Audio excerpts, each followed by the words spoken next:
Are you growing as a songwriter? Am I growing as a songwriter? These are the questions that we should be asking ourselves all the time. We want to make sure that we are better songwriters today than we were a year ago, and certainly better than we were 5 years ago. So, in this episode of the Songwriter Theory podcast, we are going to be talking about how we can know if we are actually growing as songwriters and some things we can do to make sure that we continue to grow as songwriters. Let's talk about it.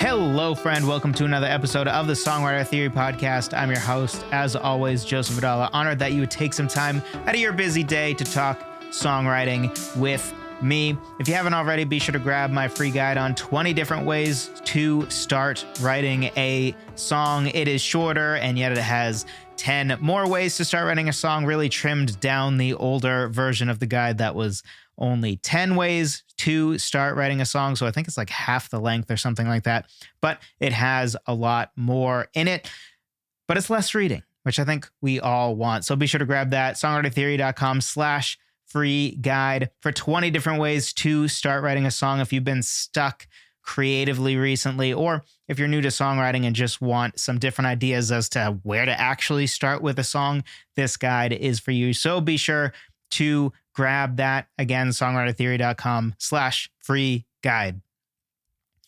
So the first idea that we need to get into is how to know whether we're actually growing or not. And I think there's basically two easy ways to know if we're growing or not.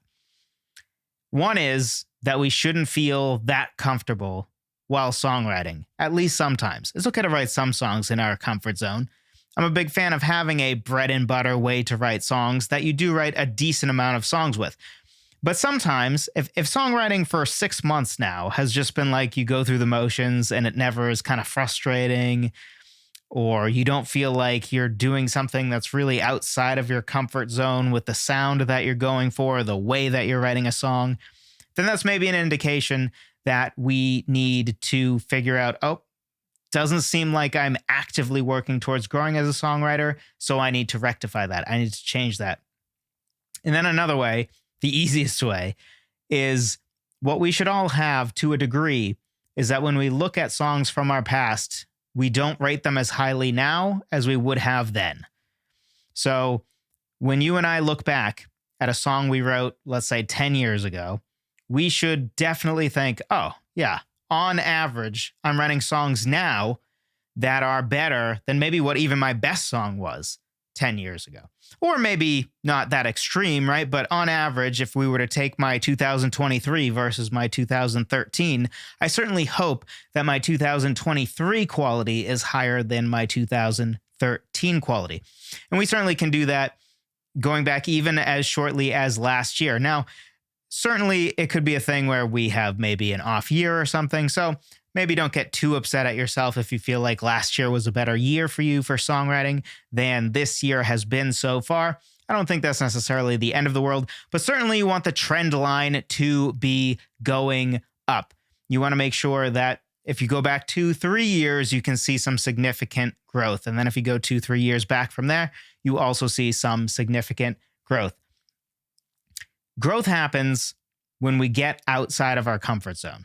In our comfort zone, we're not going to grow. If you think about it, you don't learn to swim by watching a video on how to swim, right? Or obsessing over listening to podcasts on how to swim. You have to get in the water, right? You have to face your fear that you may or may not have, and you have to kind of get into the danger zone a little bit.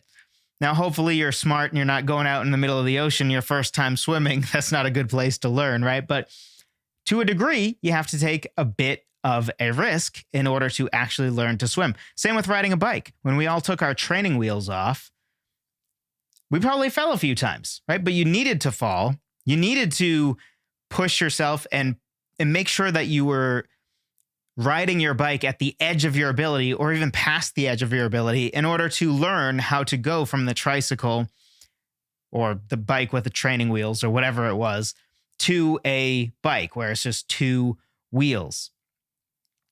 So almost certainly, if we're too comfortable in our songwriting, we probably aren't growing.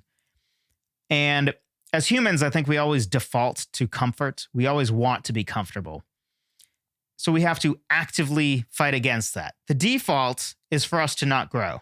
The default is for us to not push ourselves to be better. The default is to keep going back to the same tried and true things that we already know we're good at. And we need to fight against that because we want to be better tomorrow. We want to be better next year. We want to be better 5 years from now than we are today. So the question then is, how do we get outside our comfort zone? And there are a whole bunch of different ways, and we're going to talk through several of them. So one connects to the free guide I talked about, your starting place. So maybe you're super comfortable grabbing your acoustic guitar and writing from there. And we've talked about this ad nauseum, so at this point, I'm going to not belabor. Go check out the free guide, songwritertheory.com/free guide, if you're new here and you haven't heard me talk about this. But, maybe we're comfortable with starting our song with an acoustic guitar chord progression or a stock chord progression, but not so comfortable with starting our song with a beat or with a melody. So that's a way to push ourselves, to start a song not with the instrument that we normally start our song with. Also, style. And this doesn't have to be something as big as genre. I'm not saying that even though you're a country artist, you need to write a metal song and then figure out your R&B voice and then go write a folk song, which I guess is closer to country. But you don't have to do that. But certainly changing up the feel. If all of our songs are kind of ballads, then that's a good sign that maybe we need to push ourselves and do something that's maybe a little more catchy. Maybe we've never done something that has sort of a funky, catchy feel before, so we need to go in that direction. Or maybe we've never had a song that's kind of aggressive. We just have songs that tend to be more beautiful and calm. So maybe it's time to go aggressive with our sound. Whatever the general feels your songs tend to have, try to figure out what's a feel for songs that's out there that I've never done before. And then speed. We've talked about this a little bit recently, so again, I will not belabor this point, but if you write fast and you don't really edit, then maybe it's time to actually start editing your songs. If you're the type of person that says, I write a song a day, or I've never gone a week without writing a song. And when you say writing a song, you mean that you started and finished a song. And if that's you, then probably you are in the camp of it probably would be helpful for you to push yourself in the editing department. You're already good at quantity. Great. Now it's time to emphasize quality, because sometimes quantity can lead to quality, but also time leads to quality, right? If you throw a book out there after writing for a month, it's not going to be good. The core of it might be good. So maybe with editing, it could become your great book. But generally, if you start and finish a book in a month, it's not going to be a good book. Nobody's going to want to read that book. Of course, there are always some very rare exceptions. But in the same way, if all our songs are songs that are written in a day, they're probably all going to be kind of mid. And that's fine if you then take that song that you wrote the first draft of in an hour or in a day, and then you edit it into something good. And then there's those of us that are on the other side that probably could relax a little bit and maybe be a little less laborious about the entire songwriting process. And we could use some practice with just going. I bet you can tell which camp I'm in. If you've been a listener for a long time, you already know. But if you're new here, you probably can figure out which camp I'm in. Because there's value in both, right? Sometimes we need to get out of our own heads. Some of us lean too much into obsessing over quality and the craft, and we never let go and just kind of do stuff sometimes, where sometimes there is magic to that. And then there's other people who, maybe they have a bunch of songs with potential, but they're never any better than just having potential because they never edit it into something good.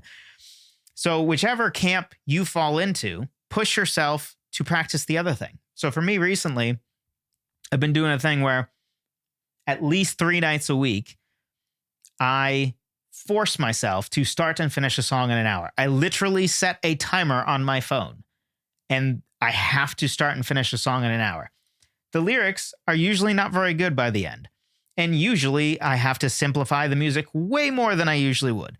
Usually it turns into one riff or one chord progression that's going to be for the whole song because I only have an hour. I don't have that much time to figure out a bunch of different chord progressions and also, get real deep with the lyrics and figure out a really intricate storyline. No, I do some sort of tried and true outlines for songs because you only have an hour. So there are certainly some limitations with that, but it's good to always push ourselves in the direction that we're not used to. So if you're somebody who's uncomfortable with the idea of editing, it's time to start editing. If you're somebody that is uncomfortable with just going and finishing a song in an hour, do the same thing I'm doing. Challenge yourself the same way I'm challenging myself. Set a timer for an hour, force yourself to start and finish a song. And then there's subject. What do you mostly write about? And then conversely, what haven't you written about? It's very easy to kind of write a bunch of songs and not even really think about the fact that every single song is a love song or a breakup song or something like that. And that we've never talked about a bunch of different artistic subjects that might intrigue us or interest us. And there's so many different things that are interesting and compelling about the human condition. I think too many times people, take that and they're like, well, all there is love. And then I can talk about like how I went to the Wendy's drive-thru. Like there's so many things to talk about for the human existence. And just look at so many books and movies and all the different themes that are there. And you can take a theme from your favorite book or your favorite movie, and you can explore that same theme or that same idea or same subject matter. You can even take your favorite book or movie and literally write a song that covers the same thing. Are you a big Brandon Sanderson fan? You can take Mistborn or whatever book of his is your favorite and literally do that, but in song. Obviously, you're going to have to simplify because you don't have a whole book, but think of ways that you can push yourself outside of your subject comfort zone. Another great way to do this, something that I've kind of explored a little bit, is if you plan to do an EP with a specific theme, and then it's sort of like a concept album, but not maybe that stringent, but a little more stringent than just writing songs. So if you have an EP, which is probably going to be 3 to 6 songs, probably 4 or 5 most of the time, and you force yourself that like this EP has a theme, it has an idea, and that idea is maybe something you haven't really written about or you haven't written about that much. That can force yourself to write more outside your comfort zone in subject matters that you haven't touched on before. Collaboration versus not collaboration. So for me, I have never is maybe a strong word. I have basically never collaborated on a song. I've sort of co-written for like a minute, a little more than a minute, with 2 different people.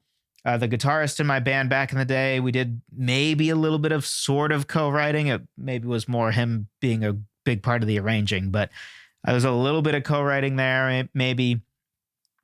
And then there was one other guy in college that we sort of tried to co-write together, and then I got busy with my own band, so it never really happened.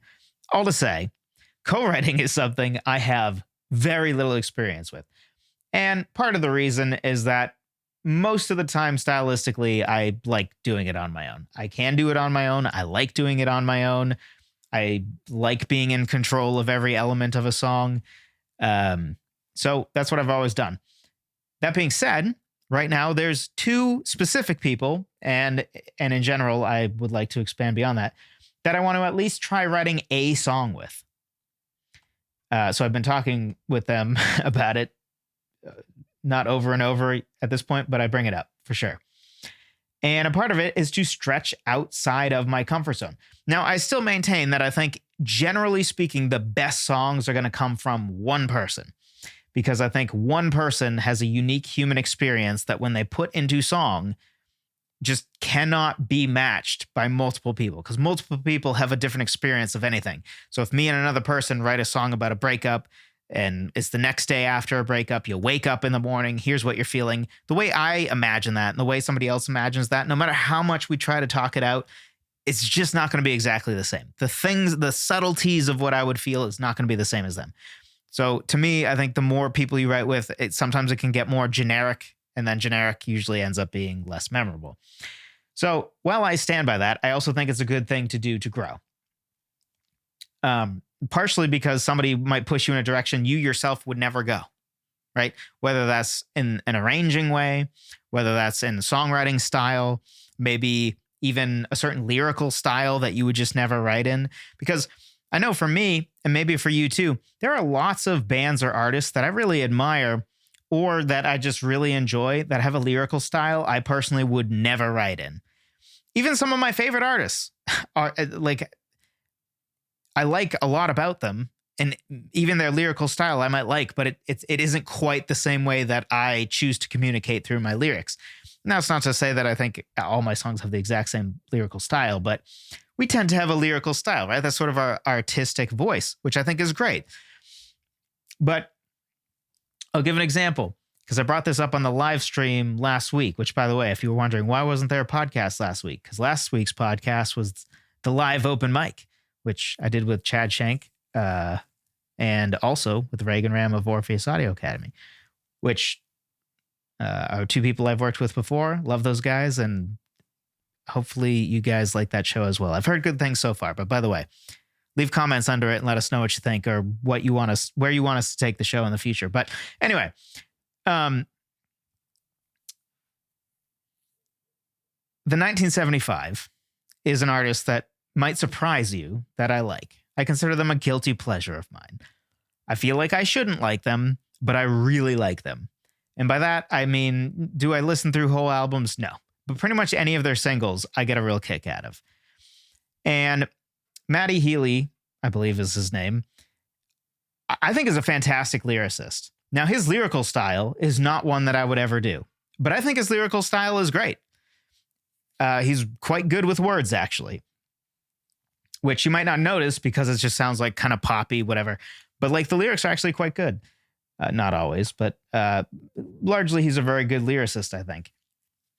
And that's just an example of stylistically, his voice is not what mine would ever be, but I actually like it. So if I co-wrote with somebody who similarly, I kind of like their artistic voice, it's just not mine, that could be a good way to push myself outside of the comfort zone. And the same thing would be true for you. Or maybe you're someone, some people I hear this from, there are people who are like, oh, I'm just a musician, so I collaborate with people to write the lyrics. Or I'm a lyricist, so I collaborate with somebody to write the music. And that's great if that's what you need to do for now or you feel you need to do for now. But my challenge to you is push yourself outside of the comfort zone. Get out of your own head a little bit because guess what? You absolutely are capable of writing lyrics and you absolutely are capable of writing music. Even if you don't know anything about music, you certainly can start. And yeah, you're going to have to start simple probably because if you don't know anything about music, you probably are going to have to start with a stock chord progression and just improvising a melody, being a decent enough vocalist that you can do that, which really just means you can carry a tune essentially. So collaborate versus not collaborating. Good way to push ourselves outside of our comfort zone. Point of view. This came up in the live stream too, I think. But a lot of times I think we don't even consider using other points of view. And I'm not even just talking about like you can not talk from your point of view, but you can put yourself in a character's point of view that actually isn't you. And that's one way, right? You do not have to write all your songs where the I in the song is actually you, right? The I in the song can be somebody else. And but also you don't have to do direct address, which direct address is I and you, right? It's where the you of the song is the person who broke up with me or something. We also can do, technically we can do second person and first person, but those are more rare. Third person though is fairly common, still not even close to direct address because probably like 95% of songs are in direct address. But third person is where you have stuff like he or she. There is no clear I because the person singing the song or the narrator is someone that may or may not be, is not actually involved in the story, right? It's like you sort of have the God angle, if you will. So take a song like Rocky Mountain High by John Denver. Even though the he in that song is absolutely John Denver, he's talking about himself, he utilizes the third person point of view, which gives the song a totally different feel. It gives it a more objective feel, because once I say I and you and me, all of a sudden we lose that bit of objectivity, right? It tends to be more about my feelings and my perception of what's going on. But if you ever want to give something a more objective feel, a great way to go is to go with third person. And either way, if you just haven't tried writing a song in one or the other, probably, I think all of us default to direct address.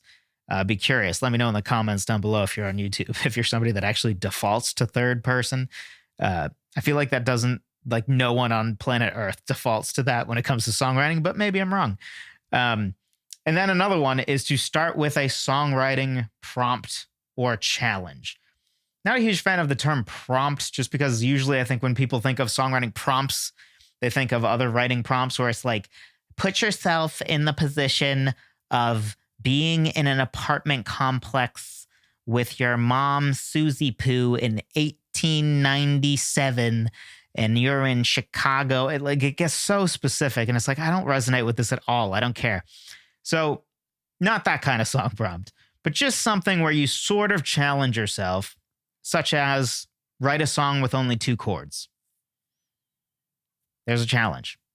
In fact, there's a challenge I challenge you to in the next week or so. Write a song with 2 chords. Probably it's going to be your 1 chord and 4 chord or 1 chord and 5 chord. Doesn't have to be. Maybe your 1 chord and your minor 3 chord. That could be interesting. Or some songs will just use the 4 and 5 chord and never actually get to the 1 chord, which then would make it sound like it's possibly in a mode rather than in major. But that's neither here nor there. Write a song with 2 chords, or write a song without a chorus. These are the type of things that I think sometimes we don't even consider. Like, not all songs have a chorus. In fact, back in the day, choruses didn't even really exist, or it wasn't the norm. Even going back to like the 50s or 40s, like choruses, I guess, were starting to become popular, probably somewhere in the 50s, 60s. I'm not exact on this, but if you go back and listen to the older songs, a lot of them just have a refrain, which is usually just like a repeated line or so at the end of every verse, but it's not really a whole song section. So write a song without a chorus, or build a song off of a killer bass line, right? Your challenge is write a great bass line, Joseph, and then we'll start developing it into a song. But you're not allowed to start writing the song until you have the bass line first. Or write a song that uses a different or custom guitar tuning, right? That's a challenge that you can usher to yourself. Something I did was I forced myself to write a song off of inventing a guitar tuning, because I heard Johnny Resnick of the Goo Goo Dolls, who I was a big fan of, still am a fan of, although admittedly I haven't liked any music they put out since like 2014 or something, but neither here nor there. So I wrote a whole song just off of the challenge to myself of like, oh, part of the guitar sound that I really love from the Goo Goo Dolls is an acoustic guitar in some sort of exotic made up open tuning. So I decided I'm going to make my own open tuning. Now, the downside with that is I can never like play that song because I only have one acoustic guitar. And what am I going to do? Buy another acoustic guitar just to keep in one tuning for one song? So there's downsides to that, but it resulted in what at the time was probably my 3rd best song I'd ever written, 4th maybe, somewhere in there. And it all came just from forcing myself to write a song with a custom guitar tuning, or force yourself to do a different style of instrument that you haven't done before. If you haven't done finger picking on your guitar yet, do that. If you haven't done pick picking, do that. Write a song in 3/4 time or 5/4 time. And really, if you haven't done 3/4, do 3/4, right? Because 3/4 is not even exotic at all. Or 6/8, doesn't really matter. 3/4, 6/8, essentially the same. If you haven't done that, do that, because you would be shocked how big of a difference it can make and how inspired it can get you to be. Now, if you've already done plenty of 3/4 and you're like, Joseph, who out there hasn't done a 3/4 song? Hey, It's really easy to kind of just default to 4/4 over and over and over and over again. So I'm sure lots of people have. But if you are a person that thinks, I've blown through all those basic time signatures. Okay. Now it's time to think of something like 5/4, something a little less conventional. Or if you've already done 5/4, all right, maybe try something even more exotic. Or write a song that's under 3 minutes if you lean towards longer songs. Or write a song that's over 5 minutes if you lean towards shorter songs. You're the type of person that is trying to write TikTok songs that could actually be played in under a minute. Or just are catering your music to this day and age of small attention spans. Force yourself to write something that is longer. Write a song with no repetition, something like Bohemian Rhapsody, which at least song section wise, there's no repetition. Once you hear a song section, it is never coming back. There's no form of chorus or repeated verse, nothing. It's just song section, song section, song section with really no repetition except for sort of repeating lines. But even that is within a section. Once you're out of that section, it's never coming back. So that's something else we can do. Or, simplify your chorus. Maybe you've never had a chorus where the whole thing is just one line repeated. I'm going to bring up the 1975 again because I guess they're on my mind now. But their song, The Sound, the whole chorus is just one line repeated over and over and over again. And that can work. That can work great, especially if you're going for something more poppy, then of course it's going to very often work great. So here's your challenge. Pick one of the things we talked about or something we didn't talk about but was alluded to. And pick one way to get outside of your comfort zone this week. And then if you want to be a real tryhard, there's more or less 9 weeks left in the year.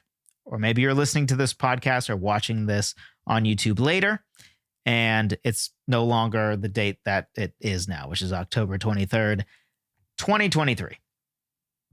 Which is not when that's not when it's coming out anyway. So either way, this is when I'm recording it. Just say to yourself, all right, I'm going to write down on paper for the next 10 weeks or 9 weeks or whatever you want, one specific challenge that I will give to myself about, hey, this week I'm going to write a song with 2 chords. That's it. Next week, I'm going to write a song with no chorus. Then next week, I've never really gone out of my comfort zone with my instrument, so I'm going to force myself to do finger picking on my acoustic guitar rather than just strumming.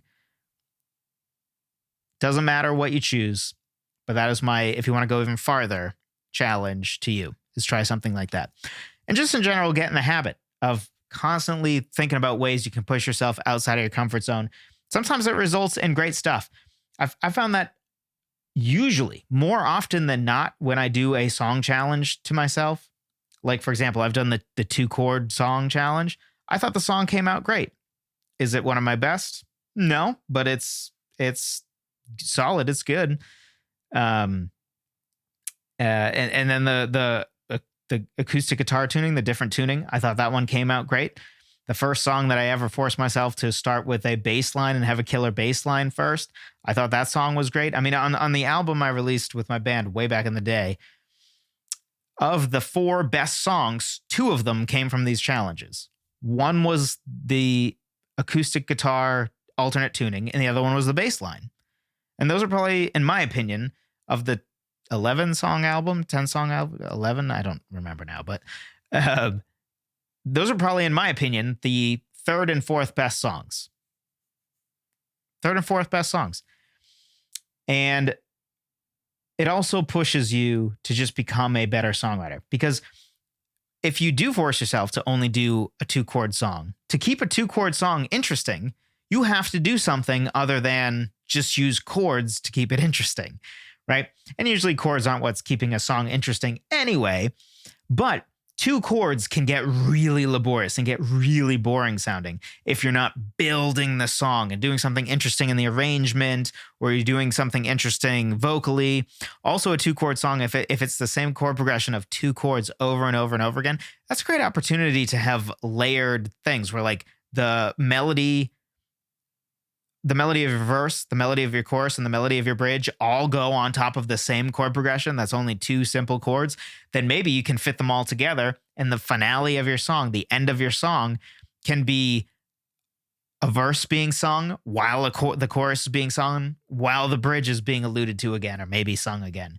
You can do cool stuff like that you maybe haven't thought of doing before.